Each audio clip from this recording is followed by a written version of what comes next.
Hello বন্ধুরা, সবাইকে স্বাগত জানাই স্টাডি সাকসেস কোচিং সেন্টারে। বন্ধুরা, তোমাদের জন্য আজকে নিয়ে চলে এসেছি 52 নম্বর জিকে ক্লাস নিয়ে, যেখানে আমরা 25খানা কোশ্চেন, খুবই গুরুত্বপূর্ণ 25খানা কোশ্চেন আজকে আলোচনা করব বিস্তারিতভাবে। তো তোমরা যারা আগের ক্লাসগুলো দেখোনি, 51খানা ক্লাস এবং তার সাথে আমরা যে টপিক ওয়াইজ ক্লাসগুলো করিয়েছি, প্রত্যেকটার লিঙ্ক তোমরা আমাদের ক্লাসের ডেসক্রিপশানে পেয়ে যাবে।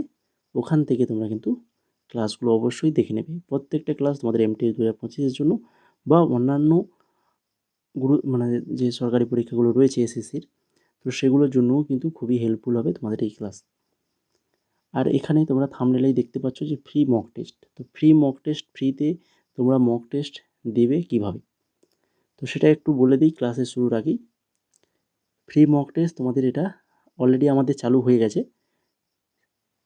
জেনারেল অ্যাওয়ারনেসের। আমাদের জেনারেল অ্যাওয়ারনেসের জন্য তোমাদের ফ্রি মক টেস্ট নেওয়া হচ্ছে, যার ফার্স্ট মক টেস্ট আমরা দিয়ে দিয়েছি, যেখানে টোটাল 25খানা কোশ্চেন, 75 নাম্বার, 25 মিনিট সময়, সঠিক উত্তরের জন্য 3 নাম্বার, ভুল উত্তরের জন্য -1 নম্বর। যেমন তোমাদের এক্সামটা যেভাবে হয় ঠিক সেভাবেই এখানে শিডিউল করা রয়েছে, সেই রকমই কোশ্চেনগুলো রাখা হয়েছে। 1 নম্বর মক টেস্ট ইতিমধ্যে আমাদের দেওয়া হয়ে গেছে। তো সেই মক টেস্টে যদি অংশ নিতে চাও, তাহলে কি করবে, তোমরা আমাদের টেলিগ্রামে চলে যাও। স্টাডি সাকসেস কোচিং সেন্টার আমাদের টেলিগ্রাম চ্যানেল, ওইখানে চলে যাও। ওখানে গেলে তোমরা কিন্তু লিঙ্ক পেয়ে যাবে, কিভাবে তোমরা করবে, সমস্ত কিছু স্টেপ ওখানে বলে দেওয়া আছে। ঠিক আছে, তো অবশ্যই চলে যাও টেলিগ্রামে গিয়ে দেখে নাও। এছাড়া আমরা ফার্স্ট মক টেস্ট দিয়েছি, এইভাবে এক এক করে কিন্তু এই 25টা কোশ্চেন করে পরপর কিন্তু আমরা এক এক করে মক টেস্ট তোমাদের জন্য দিতে থাকবো। তো চলো এবার শুরু করি আজকের ক্লাসের ফার্স্ট কোশ্চেন কী রয়েছে দেখো। নিম্নলিখিত লৌহ ইস্পাত কারখানাগুলির মধ্যে কোনটি ঝাড়খণ্ডে অবস্থিত? ঝাড়খণ্ডে অবস্থিত লৌহ ইস্পাত কারখানা সেটা কোনটা না, সেটা হচ্ছে বোকারো লৌহ ইস্পাত কারখানা। এটা কোথায় রয়েছে তাহলে? ঝাড়খণ্ডে রয়েছে। তো বোকারো ইস্পাত কল ভারতের অন্যতম প্রধান ইস্পাত উৎপাদন কেন্দ্র, যা ঝাড়খণ্ডে অবস্থিত। এটি 1970 দশকে প্রতিষ্ঠিত হয়েছিল। তারপরে দেখো 2 নম্বর কোশ্চেন, নেপালে জাতীয় পশু কি? নেপালের জাতীয় পশু কী হবে? সঠিক অ্যান্সার অপশান নাম্বার 2, গরু। গরু হচ্ছে কিন্তু নেপালের জাতীয় পশু। তারপরে খারাবেলা কোন রাজবংশের গুরুত্বপূর্ণ শাসক? খারাবেলা কোন রাজবংশের গুরুত্বপূর্ণ শাসক ছিলেন? সঠিক অ্যান্সার চেদি রাজবংশের শাসক ছিলেন কিন্তু খারাবেলা। এখান থেকে দেখে নাও, খারাবেলা ছিলেন চেদি রাজবংশের শাসক এবং প্রাচীন ওড়িশার কন্যী রাজত্বের উজ্জ্বল শাসক হিসেবে পরিচিত। তিনি কালের অগ্রগতির সঙ্গে সঙ্গে বাণিজ্য এবং ধর্মকে উন্নত করেছিলেন। 4 নম্বর দেখো, ভারতের সংবিধানের 11তম মৌলিক কর্তব্য কোন সালে 86তম সংবিধান সংশোধনী দ্বারা যোগ করা হয়েছিল? বলো, এটা আমরা কতবার এটা আলোচনা করেছি বলো? শুধুমাত্র আমরা যে 2024-এর প্রশ্নপত্রগুলো আলোচনা করেছিলাম সেখানে কতবার এসছে? অনেকবার এসছে। বা আমরা যে আগের যে সালগুলো ক্লাস করিয়েছিলাম, যারা তোমরা পুরানো স্টুডেন্ট রয়েছো, আমি বারবার বলেছি এখান থেকে কোশ্চেন আসবে, ভালো করে যে নোটসগুলো আমরা আগে দিয়েছি ক্লাসগুলোতে সেগুলো কিন্তু ভালো করে পড়ে যাও। তো এটা সঠিক অ্যান্সার হবে অবশ্যই অপশান নাম্বার 2, 2002 সালে। তো এখানে আর এক্সট্রা ডিটেলস আমি আলোচনা করলাম না, যেহেতু আগে অনেকবার আলোচনা হয়ে গেছে। তোমরা আগের ক্লাসগুলো দেখে নেবে, যারা দেখোনি ওখানে তোমরা পেয়ে যাবে। 5 নম্বর দেখো, নিম্নলিখিত বিবৃতিগুলির মধ্যে কোনটি ভারতের ধর্মীয় উৎসবের জন্য সত্য? ভারতের ধর্মীয় উৎসবের জন্য সত্যটা আমাদেরকে খুঁজতে হবে। তো কী রয়েছে? 1 নম্বরে রয়েছে লোসার উৎসব প্রধানত ভারতের বৌদ্ধ সম্প্রদায় দ্বারা পালিত হয়। আর নবরোজ উৎসব, এটা প্রধানত ভারতের পারসি সম্প্রদায় দ্বারা পালিত হয়। আর সাগা দাওয়া প্রধানত ভারতের মুসলিম সম্প্রদায় দ্বারা পালিত হয়। তো সত্যটা আমাদেরকে এখানে খুঁজতে হবে। তো সত্য কোনগুলো না, সত্য হচ্ছে অপশান নাম্বার 1 এবং 2। 1, 2 প্রথম যে দুটো, লোসার আর হচ্ছে নবরোজ। লোসার উৎসব এটা হচ্ছে প্রধানত ভারতের বৌদ্ধ সম্প্রদায়, আর নবরোজ হচ্ছে পারসি সম্প্রদায়। এই দুটো কিন্তু অবশ্যই সঠিক রয়েছে। এখান থেকে দেখে নাও, অরুণাচল প্রদেশে লোসার উৎসব পালিত হয়। এটি মনপা উপজাতির লোকেরা উদযাপন করেন। লোসার উৎসব লাদাখ এবং তিব্বতীয় সম্প্রদায় পালিত একটি নববর্ষকে চিহ্নিত করে। নবরোজ উৎসবটি পারসি সম্প্রদায় দ্বারা নববর্ষ হিসেবে পালিত হয়। পার্সিরা জরাথুস্ট্রবাদ অনুসরণ করে বা প্রাচীন পারস্যে প্রতিষ্ঠিত হয়েছিল। নবরোজ বা নবরোজ মানে হচ্ছে নতুন দিন। এটি পারস্য ক্যালেন্ডারের প্রথম দিনকে চিহ্নিত করে। তো এবার দেখো 6 নম্বর কোশ্চেন। 6 নম্বর কোশ্চেনে কী রয়েছে? বিরজু মহারাজ, খুবই ইম্পর্ট্যান্ট একটি নাম, ভালো করে মনে রাখো। বিরজু মহারাজ নিচের কোন শাস্ত্রীয় নৃত্যের সাথে সম্পর্কিত? বিরজু মহারাজ ইনি একজন কত্থক নৃত্যশিল্পী, কত্থক নৃত্যের সাথে যুক্ত। মহান ভারতীয় ধ্রুপদী নৃত্যশিল্পী বিরজু মহারাজ, যিনি দেবদাস ও দিল তো পাগল হ্যায় চলচ্চিত্রে মাধুরী দীক্ষিতের জন্য গানের কোরিওগ্রাফি করেছিলেন। নিচের কোন শৃঙ্গ ভারতে অবস্থিত নয়? দেখো, গুরু শিকার, নন্দা দেবী, ধৌলাগিরি আর হচ্ছে মহেন্দ্রগিরি, এদের মধ্যে কোনটা ভারতে অবস্থিত নয়? তো সেটা হচ্ছে ধৌলাগিরি। ধৌলাগিরি এটা কিন্তু ভারতে নেই। এটা কোথায় রয়েছে না নেপাল। নেপাল হিমালয়ের একটি চূড়ায় হচ্ছে এই ধৌলাগিরি। এবার দেখো তোমাদের একটা কথা বলি পরবর্তী কোশ্চেনে যাওয়ার আগে।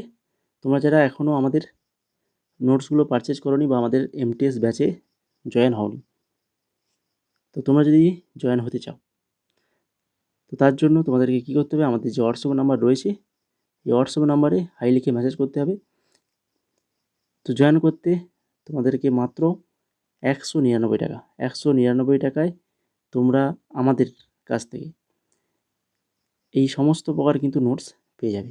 কী কী না, হচ্ছে জিকের 250খানা ফুল প্র্যাকটিস সেট একদম ব্যাখ্যা সহ পেয়ে যাবে। জিকের প্রতিটি টপিক ওয়াইজ এমসিকিউ পাবে। কারেন্ট অ্যাফেয়ার্স 2024 এবং কারেন্ট অ্যাফেয়ার্স 2025, স্ট্র্যাটেজিকে 14খানা টপিকের উপর, গুরুত্বপূর্ণ 14খানা টপিকের উপর স্ট্র্যাটেজিকের পিডিএফ বানানো হয়েছে, সেটা পাবে। ইংলিশ পাবে 2000 এমসিকিউ প্লাস গ্রামার প্লাস এর সঙ্গে আরও এক্সট্রা কিছু English notes. Math topic wise ম্যাথের নোটস পাবে এবং রিজনিং পাবে টপিক ওয়াইজ। এবং তার সাথে সাথে আমাদের যে মক টেস্ট রয়েছে, তো মক টেস্ট তো অবশ্যই তোমরা দিতে পারবে সবাই। তো এই সকল মাত্র তোমরা পাবে কত? 199 টাকা। 199 টাকায় এই সমস্ত কিছু পেয়ে যাবে। তো তার জন্য তোমাদের কী করতে হবে? আমাদের হোয়াটসঅ্যাপ নাম্বারে যে রয়েছে, হোয়াটসঅ্যাপ নাম্বারে মেসেজ করতে পারো কোনো কিছু জানার থাকলে। নাহলে তোমরা ওই নাম্বারে পেমেন্ট করে স্ক্রিনশট পাঠালে তোমাদেরকে আমাদের প্রাইভেট টেলিগ্রাম গ্রুপে অ্যাড করে দেওয়া হবে। আমাদের যে টেলিগ্রাম পেড গ্রুপ রয়েছে ওখানেই তোমাদেরকে অ্যাড করে দেওয়া হবে। ওখান থেকে সমস্ত কিছু তোমরা কালেক্ট করে নিতে পারবে। তারপর দেখো এবার 8 নম্বর কোশ্চেন। জন ডাল্টন কোন সাল তার পারমাণবিক তত্ত্ব উপস্থাপন করেছিলেন? যার দ্বিতীয় অংশে বলা হয়েছে যে একটি নির্দিষ্ট উপাদানের সমস্ত পরমাণু সমান। জন ডাল্টন কোন সালে তার পারমাণবিক তত্ত্ব উপস্থাপন করেছিলেন, যার দ্বিতীয় অংশে বলা হয়েছে যে একটি নির্দিষ্ট উপাদানের সমস্ত পরমাণু সমান? সঠিক অ্যান্সার অপশান নাম্বার 1, 1808। 1808 সালে। এরপর দেখো 9 নম্বর কোশ্চেন। পদ্মভূষণ পুরস্কার প্রাপ্ত মগুবাই কুর্দিকার নিচের কোন সঙ্গীত শৈলীর সাথে যুক্ত ছিলেন? পদ্মভূষণ পুরস্কার প্রাপ্ত মগুবাই কুর্দিকার, তো ইনি হিন্দুস্তানি শাস্ত্রীয় সঙ্গীত শিল্পী, হিন্দুস্তানি শাস্ত্রীয় সঙ্গীতের সাথে যুক্ত ছিলেন। 10 নম্বর। ভারতের বিধানসভায় প্রিসাইডিং অফিসার নিম্নলিখিত নির্বাচিতদের মধ্যে কে? প্রিসাইডিং অফিসার কে হয়ে থাকেন? আছে বিধানসভার সদস্য, বিধানসভার সদস্যরা। তো সেই ভারতের বিধানসভার প্রিসাইডিং অফিসার হলেন বিধানসভার সদস্যদের মধ্যে একজন, যিনি সাধারণত স্পিকার নামে পরিচিত। স্পিকার নামে পরিচিত। স্পিকার নির্বাচিত হন বিধানসভার সাধারণত সদস্যদের ভোটে। স্পিকারের দায়িত্ব হলো সভাকে পরিচালনা করা, নিয়মিত আলোচনায় নিয়ন্ত্রণ রাখা, সংসদের শৃঙ্খলা বজায় রাখা। স্পিকার প্রায়শই রাজ্য সরকারের আইন প্রণয়ন কার্যক্রমে কেন্দ্রীয় ভূমিকা রাখেন, কিন্তু তারা সাধারণত নিরপেক্ষ ভূমিকা পালন করেন। এরপরে দেখো 11 নম্বর কোশ্চেন। ঐতিহাসিক কল্পকাহিনী উপন্যাস the Mauryan the legend of অশোকের লেখক কে? বলো। এই যে উপন্যাসটি রয়েছে the Mauryan the legend of Ashoka, এর লেখক হচ্ছেন কে? না, এর লেখক হচ্ছেন Komal Bhanwar. Komal Bhanwar. The Mauryan the legend of Ashoka, এটি মূলত মৌর্য সাম্রাজ্যের চতুর্থ সম্রাট অশোকের জীবন এবং ইতিহাস নিয়ে নির্মিত একটি সাহিত্য বা সিনেমা বা চিত্রনাট্য। গল্পে অশোকের শাসনকাল, তার কৌশল, যুদ্ধ এবং বৌদ্ধ ধর্ম গ্রহণের ঘটনাগুলো তুলে ধরা হয়েছে। এটি অশোকের মানবিক দৃষ্টিভঙ্গি, নৈতিকতা এবং রাজনৈতিককে কেন্দ্র করে উপস্থাপন করে। এছাড়া অপশানে তোমরা আমিষ ত্রিপাঠীর নাম দেখতে পাবে।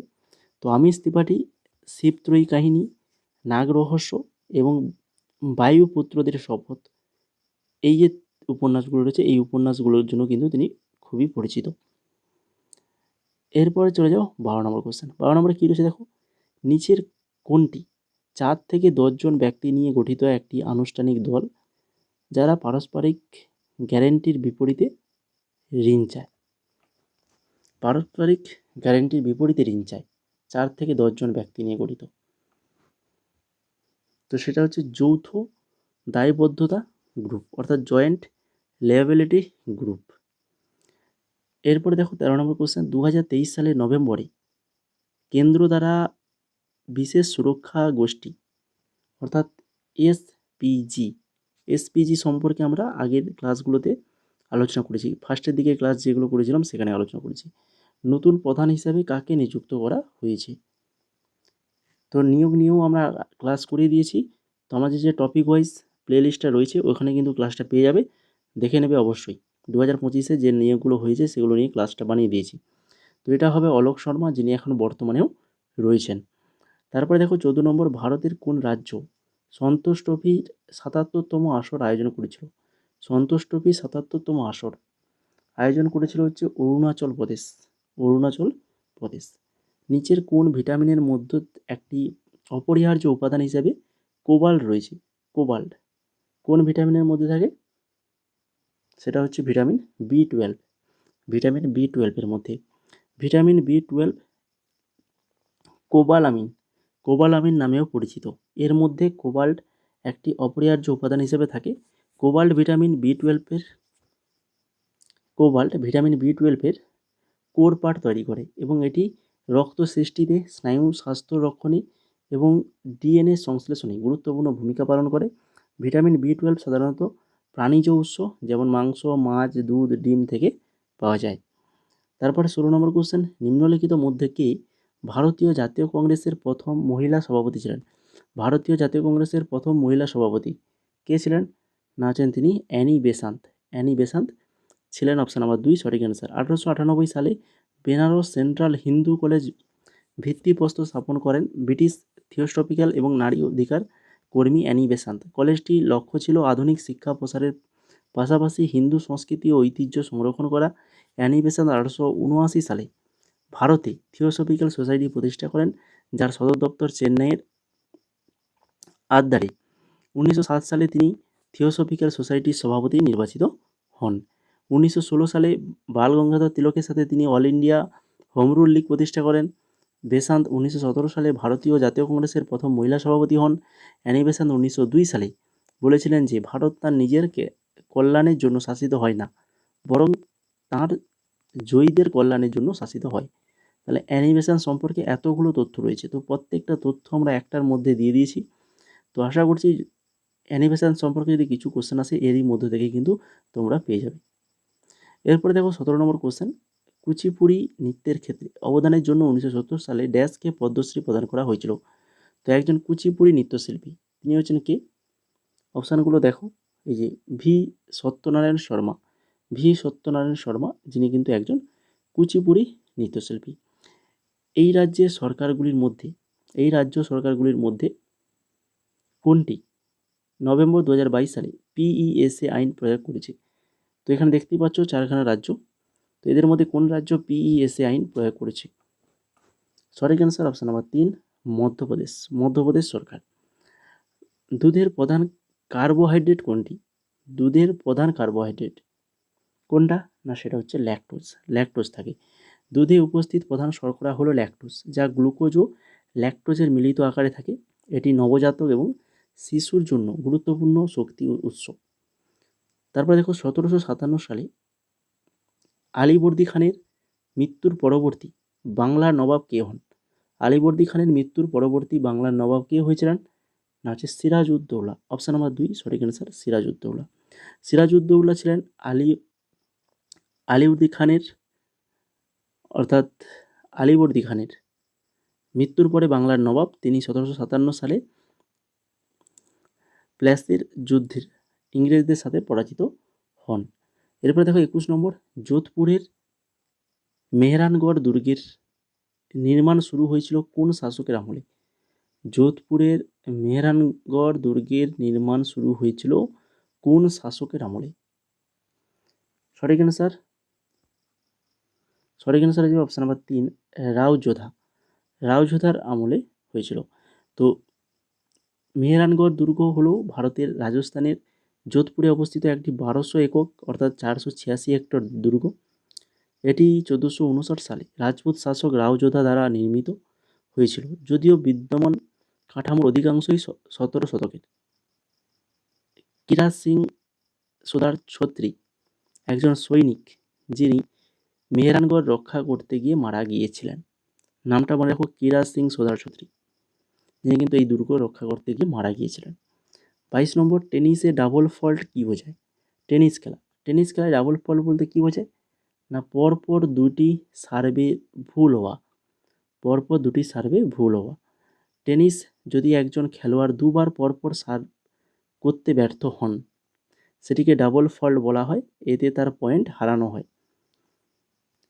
23 নম্বর কোশ্চেন, মধ্যযুগীয় ইতিহাসের রেফারেন্স সহ নিম্নলিখিত বিবৃতি বিবেচনা করুন। সঠিকটা আমাদের খুঁজতে হবে। ফার্স্ট রয়েছে দেখো, চোল রাজবংশের প্রতিষ্ঠাতা যাকে ইম্পেরিয়াল চোল বলা হয়, বিজয় আলম। উত্তর ভারতের শাসনকারী গুরুত্বপূর্ণ রাজবংশগুলির মধ্যে একটি ছিল গুর্জর প্রতিহার। পালরা পশ্চিম ভারতে শাসন করতেন এবং রাষ্ট্রকূটরা প্রথম বছরগুলিতে 750 থেকে 1000 দক্ষিণ ভারতে শাসন করেছিলেন। তো এদের মধ্যে সঠিক কোনটা? এখানে 1 আর 2 অপশান দুটো সঠিক রয়েছে। তারপরে দেখো 24 নম্বর, ভারতের কোন জনগণনা ঋণাত্মক জনসংখ্যা বৃদ্ধি দেখিয়েছে? ঋণাত্মক নেগেটিভ জনসংখ্যা বৃদ্ধি দেখিয়েছে, মানে কমেছে। তো সেটা হচ্ছে 1921 সালে জেনারেল সেন্সাসে ভারতের প্রথমবারের মতো জনসংখ্যা হ্রাস দেখা যায়। প্রধান কারণ ছিল মহামারী, দুর্ভিক্ষ, প্রথম বিশ্বযুদ্ধের প্রভাব। তাই তো, এগুলো আলোচনা করেছিলাম অর্থনীতি যে ক্লাস করেছি সেখানে কিন্তু আলোচনা করেছি। এই রিসেন্ট যে অর্থনীতি ক্লাস 2 নম্বর ক্লাসে সম্ভবত আলোচনা করেছিলাম, দুটো ক্লাস দিয়েছি অর্থনীতি থেকে। যারা দেখোনি দেখে নাও কিন্তু, খুবই ইম্পর্ট্যান্ট। 25 নম্বর কোশ্চেন দেখো, আজকের ক্লাসে শেষ কোশ্চেন। শীতল উপ আর্কটিক জলবায়ু অঞ্চলের প্রধান উদ্ভিদ হিসেবে শঙ্কুযুক্ত বনভূমি রয়েছে। তো এই বনভূমিগুলো হলো কি? তৈগা। অপশান নাম্বার 3 সঠিক অ্যান্সার তৈগা। তো এই ছিল মোট আজকের 25খানা কোশ্চেন। আশা করি সবার ক্লাসটা ভালো লেগেছে। তো যদি ভালো লেগে থাকে তাহলে এখনও পর্যন্ত লাইক করোনি কেন? ক্লাসে একবারও লাইক করার কথা বলিনি বলে অনেকেই লাইক করেনি। তো যদি ভালো লেগে থাকে তো ক্লাস শুরুতেই প্রথমেই কিন্তু লাইক করে ফেলবে, ঠিক আছে? লাইকটা, তোমাদের অ্যাটেন্ডেন্সটা অবশ্যই লাইকের মাধ্যমে দেবে, তার সাথে কমেন্ট করে জানাবে কেমন লাগলো বা পরবর্তীতে তোমরা কী ক্লাস চাইছো। সামনে তো এক্সাম পরপর এগিয়ে আসছে, তো অবশ্যই বলবে তোমাদের যদি কিছু টপিক থেকে ক্লাস দরকার হয়। আমি তো টপিক ওয়াইজ ক্লাস দিচ্ছি, এছাড়া তোমাদের যদি কোনো টপিক দরকার হয় তো অবশ্যই কমেন্ট করে জানাবে। তো পরবর্তী সেই ক্লাসটা তোমাদের জন্য দেওয়ার চেষ্টা করব, ঠিক আছে? আর যারা এখনও চ্যানেলটাকে সাবস্ক্রাইব করোনি বা আমাদের টেলিগ্রামে জয়েন করোনি তো অবশ্যই বলবো টেলিগ্রামে চলে যাও। টেলিগ্রামে তো বলেছি, ওখানে তোমরা কিন্তু কী পেয়ে যাবে? আমাদের যে মক টেস্ট শুরু হয়েছে সেই মক টেস্ট লিঙ্ক তোমরা পেয়ে যাবে। তার পাশাপাশি নতুন নতুন জব রিলেটেড আপডেট, যে সকল নতুন জব বেরোবে, সে যে কোনো রাজ্যের হোক বা আমাদের ভারতের হোক, সমস্ত প্রকার নোটিফিকেশানগুলো আমরা কিন্তু আমাদের টেলিগ্রামে দিয়ে দিই। এছাড়া গুরুত্বপূর্ণ নোটস আমরা রিসেন্ট কিন্তু তোমাদের অনেক নোটস দিয়েছি, আমাদের টেলিগ্রামে গেলে দেখতে পাবে অনেক তোমরা ফ্রি নোটস পেয়ে যাবে। এছাড়া তোমরা যদি আমাদের পেড যে নোটগুলো রয়েছে তো সেগুলো যদি পারচেজ করতে চাও, এই যে এতগুলো তোমরা নোটস পাবে, তোমরা এমটিএসের জন্য যা কিছু দরকার সমস্ত কিছু পেয়ে যাবে আমাদের এই পেড গ্রুপে। তো তার জন্য তোমাদেরকে পেমেন্ট করতে হবে মাত্র 199 টাকা। 199 টাকায় তোমরা সমস্ত কিছু পেয়ে যাবে সম্পূর্ণ বাংলায়। ঠিক আছে? তো যদি নিতে চাও তো আমাদের হোয়াটসঅ্যাপ নাম্বার রয়েছে, এই হোয়াটসঅ্যাপ নাম্বারে হাই লিখে মেসেজ করো। এছাড়া তোমাদের কিছু জানার থাকলে তো অবশ্যই বলবে ওখানে। যদি তোমরা, আমরা তো পিডিএফটা কেমন তার জন্য আলাদাভাবে ভিডিও বানিয়ে রেখেছি। তাছাড়া তোমরা যদি ডেমো দেখতে চাও তো টেলিগ্রামে গেলে ওখানে তোমরা ডেমো দেখতে পাবে, বা আমাকে যদি হোয়াটসঅ্যাপে মেসেজ করো, ওখানে যদি বলো তুমি ডেমো দেখবে, তাহলে ওখানেও আমরা কিন্তু তোমাদেরকে ডেমো দেখিয়ে দেবো। ঠিক আছে? তো আজকের ক্লাসটা এই পর্যন্তই। সবাইকে অসংখ্য ধন্যবাদ ক্লাসটিকে শেষ পর্যন্ত দেখার জন্য।